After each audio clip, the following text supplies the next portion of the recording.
Habari za wakati huu, karibu tena.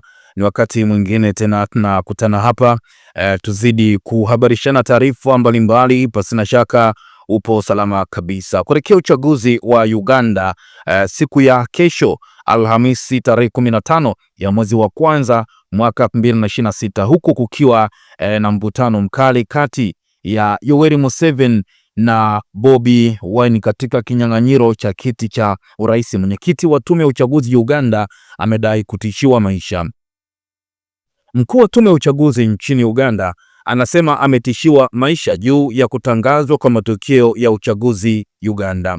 Bwana Simon Byabakama alikuwa akijibu swali la BBC kuhusu klipu ya video mtandaoni ambapo msaidizi mkuu wa rais anadai kuwa tume ya uchaguzi haitawahi kumtangaza mgombea wa upinzani Robert Kyagulanyi maarufu kama Bobi Wine kuwa rais wa Uganda. Katika video hiyo, msaidizi maalum wa rais wa utoaji huduma na ufuatiliaji Bwana Yiga Kisa Kyamukama anasikika akisema, "Usitarajie hata usifikirie kwamba Simon Byabakama anaweza kumtangaza Bobi Wine Rais Museveni ambaye yuko madarakani atasalia uongozini. Usifikirie kwamba Museveni ataondoka madarakani kwa kupiga kura. Hapana, usipoteze wakati wetu." Bwana Byabakama alisisitiza kuwa tume hiyo iko huru kutekeleza majukumu yake kwa mujibu wa sheria na kusisitiza kuwa itamtangaza mshindi kwa misingi ya hesabu ya kura.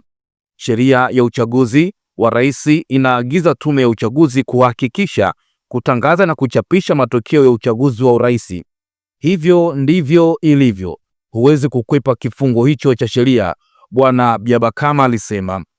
Aliendelea kufichua kuwa watu fulani walikuwa wamemwonya kwamba ikiwa atashindwa kutangaza wagombeaji mahususi kama washindi, kuna athari fulani zitakazomkabili.